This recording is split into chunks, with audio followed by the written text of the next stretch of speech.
Halo, Assalamualaikum warahmatullahi wabarakatuh, teman-teman semuanya. Nah, pada video kali ini aku akan membahas salah satu perjalanan penyakit atau patogenesis dari penyakit TBC, penyakit tuberkulosis.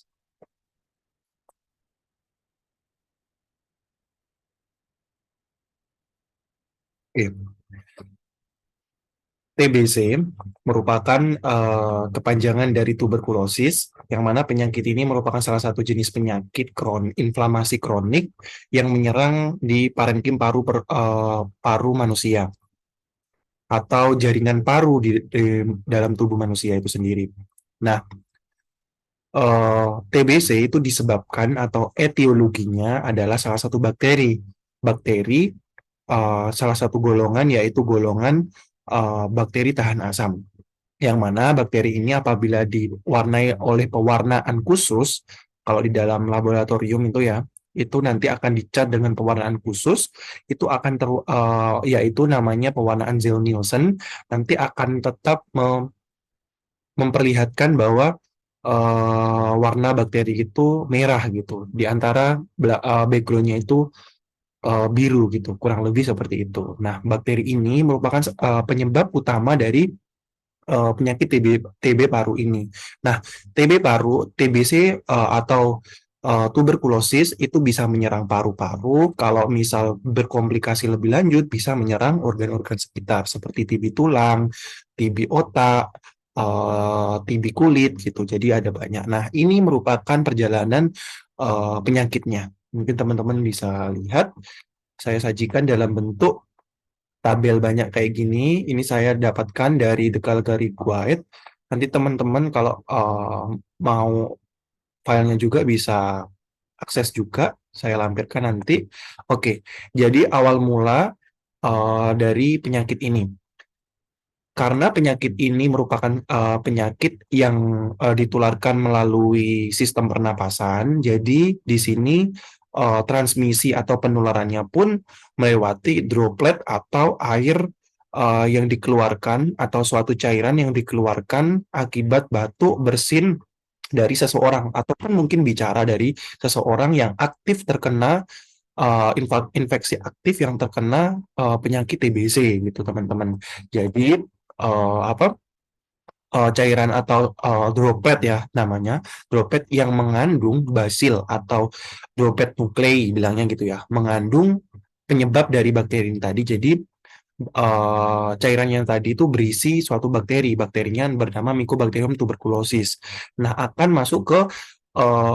masuk ke sistem pernapasan manusia dan yang uh, penderita apa pasien yang masih belum atau seseorang yang masih belum terkena infeksi TB gitu. Baru nanti TB-nya akan lanjut masuk ke dalam sistem pernapasan atas, sistem pernapasan bawah sampai bronkus, sampai nanti bisa masuk ke dalam paru-paru itu sendiri, yaitu bagian mid lung zone. Nah, dari mid lung zone ini, bagian tengah dari paru-paru itu sendiri, nanti akan ditangkap oleh suatu sistem imun seluler yang disebut sebagai makrofag. Jadi makrofag itu kayak tentara pertama yang ada di dalam paru-paru, namanya alveolar makrofag. Nah, akan mencerna dari bakteri itu tadi. Bakteri tersebut akan intinya gampangnya dimakan lah. Dimakan, nama prosesnya disebut juga proses fagositosis karena di dalam sel gitu. Nah, nanti akan masuk ke dalam sel makrofag ini tadi dan akan dicerna oleh suatu enzim. Jadi di dalam makrofag itu ada suatu enzim namanya enzim lisosom yang sifatnya litik atau proteolitik terhadap bakteri. Jadi akan menghasilkan suatu vesikel-vesikel yang berisi enzim-enzim tadi. Baru enzim lisosomal tadi akan mendigesti atau memakan atau mencerna dan merusak dari basil atau kuman itu tadi. Baru Mycobacterium tuberculosis di dalam paru-paru tersebut akan bersih dari tubuh kita. Dan saat dilakukan pemeriksaan akan negatif gitu pada orang yang terkena TB awal gitu. Nah, namun apabila memang dikatakan pada TB-TB awal itu terus berlanjut dengan kondisi imun seseorang yang tidak kuat,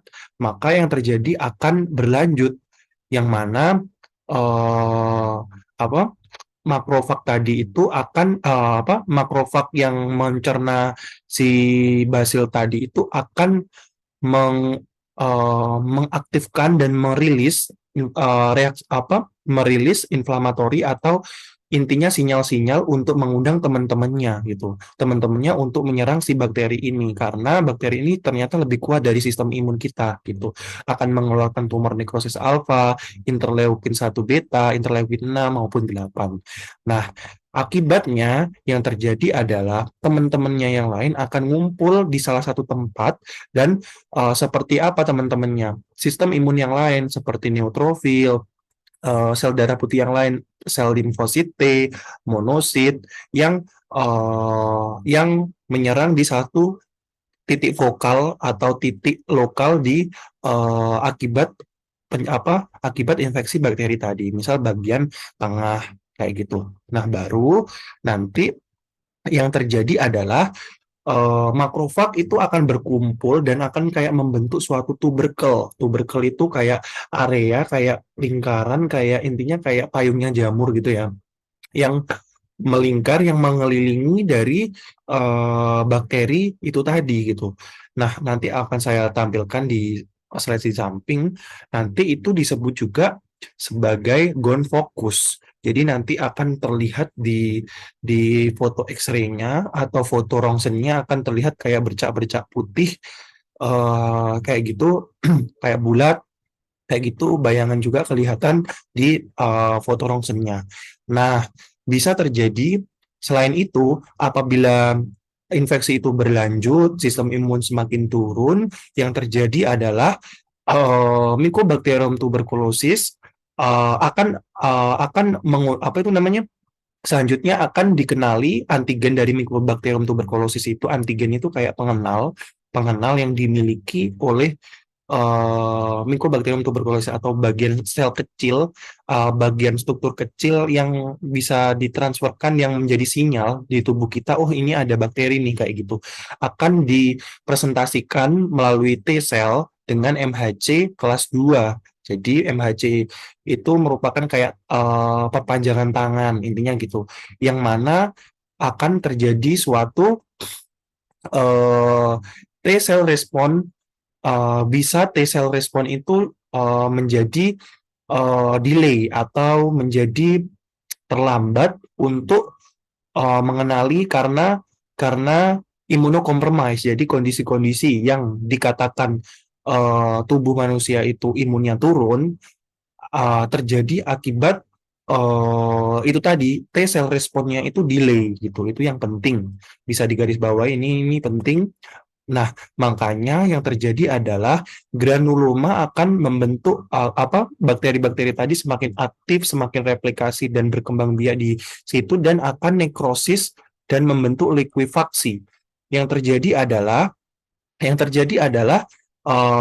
karena tubuh kita juga mengenali suatu respon yang disebut juga respon batuk apabila ada benda asing, karena kan nekrosis. Nekrosis itu akibat reaksi imun yang terjadi di dalam tuberkel tadi kan, bulatan tadi. Nah, yang terjadi adalah bulatan tadi itu adalah sel mati. Jadi sel paru-paru kita yang mati tersebut bisa lepas dan akhirnya dikenali di tubuh kita secara besar itu akan, wah ada zat asing nih gitu. Kalau udah besar baru ada refleks batuk di situ, kayak ada sensasi-sensasi gatal kayak gitu, baru terjadilah pengeluaran droplet tadi, tapi berisi sel basil-basil yang masih aktif akibat destruksi tadi dan sel imun kita yang turun gitu teman-teman.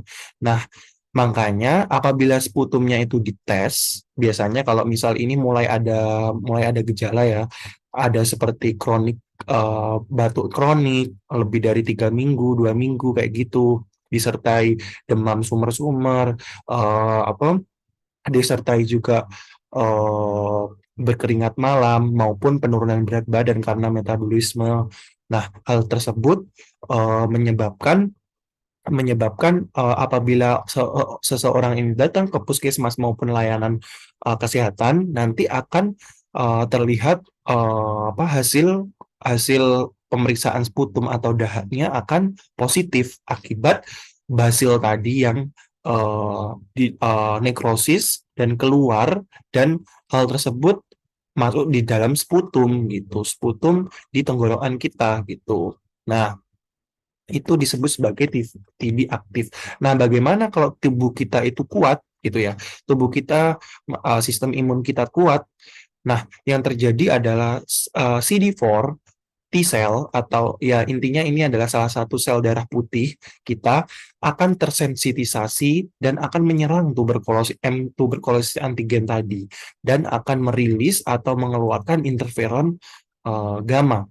Nah, makanya tapi di sini interferon gamma yang aktif akan menginfeksi makrofag di dalam granuloma itu tadi, dan akan merusak intracellular basil via lisosom enzim. Yang terjadi adalah uh, resilient basil with granuloma survive lysosomal enzim dan become dormant. Jadi seakan-akan si bakterinya itu mati akibat respon imun yang telah dikeluarkan seperti interferon gamma itu tadi, yang menyerang si basil di dalam makrofag tadi. Namun sebenarnya ya dorman, masih tidur gitu. Tapi apabila misal suatu saat terkena Mycobacterium lagi, sistem imunnya turun serta kondisinya lebih tua, itu juga akan terjadi suatu tuberkulosis yang aktif juga gitu. Nah, makanya hal itu disebut juga sebagai laten mycotuberculosis. Itu karena reaksi hipersensitivitas tipe lambat gitu ya. Karena salah satu salah satu reaksi nanti akan saya tampilkan di slide berikutnya. Nah, apabila awal-awal terjadi kan, kalau kalau itu tadi kan apabila memang udah lama, udah kronik lebih dari 3 minggu. Nah, sekarang yang awal tadi masih hitungan 1 minggu, 2 minggu kayak gitu ya. Nah, bisa mengarah apabila pada TB primer atau pada misal pada anak-anak bayi gitu ya, atau ya anak-anak gitu. Infeksinya itu bisa menyerang bagian apa makrofag yang terinfeksi, atau sel darah putih yang terinfeksi itu akan berjalan, atau intinya jalan-jalan lah, traveling di dalam thoracic lymph node. Jadi produksi sel darah putih tapi di dalam di dekat dada kita, di dalam dada kita. Nah, jadi di situ yang terjadi adalah sel imun, karena di situ kan adalah suatu pabrik pabrik memproduksi sel darah putih. Yang terjadi adalah sel imun kita terus diproliferasi, makanya akan terjadi pembengkakan, atau disebut juga sebagai limfadenopati atau pembengkakan getah bening juga, karena adanya infeksi ini, yang mana makrofag yang berisi basil tadi masuk ke dalam getah bening kita gitu. Nah, selanjutnya apabila apa itu namanya, basil aktif di dalam makrofag tadi itu eh, apa itu namanya, kita apa sistem imun kita semakin jelek dan lain sebagainya. Hal itu juga bisa menuju ke sistem peredaran atau sirkulasi peredaran darah kita gitu, bisa lari ke extrapulmonary tuberculosis, atau ekstra itu kan di luar, pulmonary berarti paru-paru, berarti di luar paru-paru. Jadi bakteri itu tadi akan menyerang bisa di sistem pernapas, sistem saraf, di kulit, di tulang, di spleen gitu. Nah, kita bisa lihat di sini. Nah, ini analoginya dari yang saya jelaskan tadi. Jadi ini digambarkan, ini merupakan basil-basil dari bakteri Mycobacterium. Kita lihat di sini bentuknya batang dengan, nah ini yang disebut antigen-antigennya, atau bisa dikatakan kayak ini adalah tanda pengenal dari bakteri Mycobacterium ini. Nah, selanjutnya apabila masuk dan masuk ke dalam sel parenkim paru, karena di sana ada sel alveolar. Nah, ini sel makrofag alveolarnya, atau sel darah putih pertama yang mengenali si bakteri ini. Nah, akan dikenalinya lewat tanda pengenal tadi. Nah, yang ini adalah berisi substansi glikolipid. Glikolipid yang dilapisi manus dan akan ditangkap reseptor manosa makrofag. Nah, sama-sama manosa bisa masuk ke dalam selnya jadinya dan akan didigesti atau difagosit oleh makrofag ini tadi. Dan di sini akan terjadi manipulasi endosom, penghentian maturasi atau penghentian pematangan, pH mulai tidak asam, pembentukan fagulisosom yang mulai tidak efektif. Kemungkinan akan terjadi poliformisme NRAP1 yang mana proliferasi basil yang tidak dimonitor. Jadi yang menang malah si M Mycobacterium tuberculosis ini atau disebut juga bakterimia dengan penyemaian di berbagai daerah gitu di makrofagnya. Nah, itu adalah infeksinya apabila 0 sampai 3 minggu. Bagaimana apabila lebih dari 3 minggu gitu? Nanti seperti yang udah aku bilang tadi, si makrofag itu tadi nggak tahan karena dia itu lama-lama diserang terus sama si bakteri ini. Bakterinya mulai melunjak gitu ya. Nah, dia itu mengeluarkan salah satu sinyalnya disebut sebagai interleukin 12 nanti akan dikenali oleh T cell. Jadi T cell akan mengenalinya ini akan mempresentasikan suatu dengan menggunakan MHC kelas 2 akan mempresentasikan suatu antigen TB, MTB atau Mycobacterium tuberculosis baru akan dikenali oleh reseptor T. Apabila sudah dikenali dan sudah cocok, maka yang terjadi adalah suatu reaksi hipersensitivitas tipe lambat atau disebut menggunakan T helper 1. Nah, ini disebut juga sebagai TB laten gitu ya. Yang mana di sini apabila kita lakukan pemeriksaan biasanya pada anak dengan pemberian purified protein derivat nanti akan disuntikkan nanti indurasinya kita ukur gitu lebih dari 10 biasanya positif gitu. Nah, baru T helper 1 akan mengeluarkan suatu sinyal lagi interferon interferon gamma yang terjadi adalah makrofag teraktivasi dan ini merupakan oksida nitrat radikal bebas untuk membunuh si bakteri-bakteri tadi. Nah, apabila sudah dibunuh bakteri-bakteri ini tadi, uh, si makrofag yang aktif ini tadi akhirnya mengeluarkan tumor nekrosis kemokin akan mengundang monosit-monosit, jadi monosit-monosit akan diundang, nah akan terjadi suatu nekrosis atau kematian sel di dalam jaringan paru itu tadi. Nah, seperti yang udah bilang tadi, yang disebut juga sebagai granuloma epiteloid, yang mana ini merupakan reaksi hipersensitivitas yang lambat, gitu. Jadi ini merupakan yang berisi basil-basil basil-basil tadi bisa aktif maupun dorman tergantung kondisi imun dari seseorang. Nah, nanti apabila ini memang udah nekrosis, maka yang terjadi ini akan lepas dan akan keluar dan bisa menginfeksi orang lain gitu yang berisi ini yang udah aktif gitu. Nah, makanya yang dites putumnya positif karena ini tadi gitu. Nah, nekrosis ini disebut juga nekrosis caseosa percijuan karena mirip suatu keju gitu ya. Lempengan putih nanti aku kan ini masih ilustrasi kayak bentuk gambar gitu. Aku akan tampilkan lagi yang dalam bentuk nyatanya dalam potongan PA. Nah, di sini reaksi kita bisa lihat reaksi tipe 4 dengan T helper 1 tadi yang mana soluble antigen dengan makrofag aktivasi itu merupakan salah satu contoh reaksi tuberkulin gitu. Oke. Nah, ini digambarkan dalam ilustrasi berikut. Jadi gampangnya mungkin aku bisa ulang lagi ya.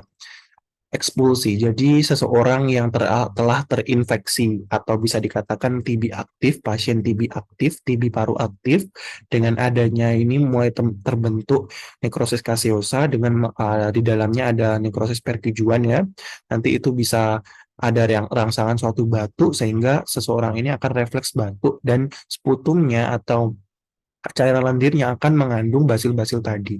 Apabila batuk bersin dan misal di dalam ruangan gitu yang mana lembab, ruangannya sirkulasinya tertutup kayak gitu, maka akan diinhalasi oleh salah satu uh, orang atau calon yang terkena TB gitu. Makanya di sini sangat butuh proteksi apabila kita berkontak dengan pasien TB. Makanya yang kita tanya nanti pada saat pemeriksaan fisik atau pada anamnesis saat kita meriksa seseorang atau pasien, nanti kita tanyakan apakah pernah berkontak lama atau tinggal serumah dengan pasien TB gitu. Biasanya karena ini bukan satu kali dua kali tapi terpajan lama dan bisa masuk gitu dan bisa berimplantasi ke dalam si paru-paru. Nah, awalnya nanti akan terbentuk inisial primary tuberkulosis kompleksnya seperti ini. Jadi pada gambaran ini dan disertai ada tadi yang udah aku bilang pada patogenesisnya terjadi limfadenopati hilar,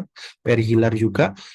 Nah, di sini di gambaran radiografinya ada kayak bercak-bercak putih dan ada penebalan dari lymph node enlarge lymph node di hilar and azygous vein area pada anak ini gambaran radiologi pada anak 6 tahun. Nah, pada TB primer itu bisa berkembang gitu ya.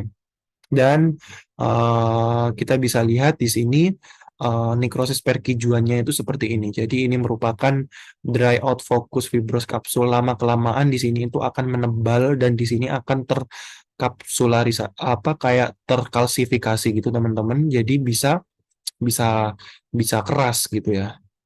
Nah, ini yang aku bilang tadi apabila memang infeksinya itu terus-menerus, infeksinya itu udah lama dan sistem imunnya udah turun, biasanya pada pasien-pasien imunokompromis, yang terjadi adalah akan bisa tersebar di ekstrapulmonary atau di luar paru-paru.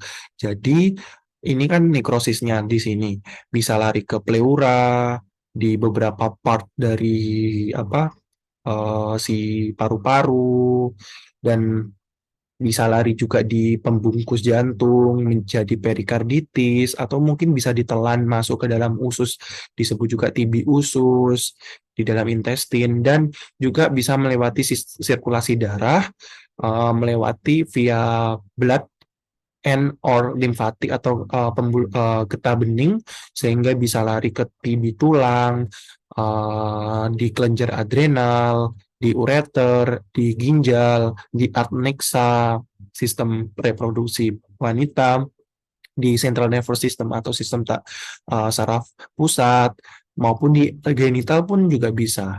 Di liver, di spleen maupun peritoneum juga akan terjadi TB tulang, TB infeksi TB gitu. Nah, ini yang udah aku bilang tadi, apabila lama dan terjadi ini udah menebal dinding-dindingnya fibros semua, terkalsifikasi dan kayak bolong-bolong gini ya. Ini udah lama ya, dindingnya udah tebal dan terjadi apa apa nekrosis-nekrosis yang menyebar atau diffuse di paru-paru. Itu extensive cavitary disease. Nah, kita bisa lihat juga pada gambaran radiologinya bercak-bercaknya sudah heboh gitu ya. Nah, bisa terjadi juga TB miliar. TB miliar itu titik-titik kayak titik-titik kayak bintang-bintang di atas langit malam-malam gitu ya teman-teman karena ini udah menyerang di sistem limfatik dari penderita tapi sistem limfatiknya itu di paru-paru gitu. Jadi dia itu gambarannya titik-titik menyebar luas diffuse di kedua lapang paru gitu. Itu bisa terjadi biasanya banyak pada pasien-pasien AIDS acquired immunodeficiency syndrome. Nah, ini tuberkulosis paru primer yang mana kompleks GON itu seperti ini, ada fokus-fokus parenkim berwarna abu-abu keputihan ini yang udah aku bilang perkijuan tadi. Nah, kelenjar getah bening hilus dengan kasiosa terlihat di sisi kiri. Ini ya teman-teman, jadi gambaran kayak ya keju gitu, putih gitu. Nah, ini pembentukan sampai bisa keluarnya si keju ini tadi mulai awal dia itu respon inflamasi, baru dia bisa apa encapsulation, fibrosis, kayak gitu. Setelah itu bisa kalsifikasi, bisa reaktivasi kembali, bisa apa menyebar secara kontak. bisa lebih besar, disebut juga kaseosa, sampai likuifaksi di dalamnya ini lunak dan bisa keluar dan bisa disebut sebagai TB aktif gitu. Karena menyebarkan bakterinya itu dan bisa menginfeksi orang yang masih belum terkena TB. Oke, ini gambaran histologi patologi, ini histopatologinya apabila paru-paru orang TB di cek lab dengan pewarnaan. Jadi di sini ada gambaran nekrosis tadi ya. Ini fokus ke nekrosisnya, ada gambaran-gambaran Saldatia Langhans di sini dan apabila yang ini nggak terlalu terlihat kalau yang di ini spesimen berasal pasien-pasien yang imunosupresi, misalnya HIV gitu, gambaran makrofag sel buih mengandung banyak dari Mycobacterium tuberculosis. Nah, ini paru sekunder. Ini pada pasien-pasien dengan paru sekunder yang udah menyebar luas tadi, ini pada TB miliar. Apabila dipotong, di dalamnya memang bercak-bercak pertujuannya itu tadi banyak sekali titik-titik-titik itu tadi gitu. Nah, ini merupakan spektrum dari tuberkulosis awalnya apa infeksi primer awalnya cuma satu titik gitu ya, satu titik baru bisa menyembuh dan membentuk scar gitu ya. Ini juga di perihilar awal. Jadi apabila menyerang di paru-paru, nanti perihilar juga kena gitu. Perihilar itu limfonod yang ada di dekat paru-paru. Jadi dia itu suka di getah bening juga gitu. Nah, baru nanti disebut juga sebagai TB laten. Baru reaktivasi kembali karena imunokompromis disebut juga TB sekunder. TB-nya atau mungkin dari TB primer itu udah imunosupresi, jadi langsung TB progresif dan banyak, udah menyebar banyak dan bisa menyebar hematogen atau lewat sirkulasi pembuluh darah ke hati, limfa langsung ke TB miliar. Ini dalam hitungan bulan ya. Kalau udah tahun biasanya yang bolong-bolong lebar-lebar tadi, lesi-lesi destruksinya terbatas tapi mulai besar dan menyebar juga gitu. Nah, sudah selesai. Mungkin itu saja teman-teman penjelasanku terkait dengan patogenesis dari penyakit TB. Mungkin kurang lebihnya mohon maaf. Bisa komentar di bawah apabila ada kekurangan dan mungkin ada pertanyaan lagi. Terima kasih teman-teman semuanya.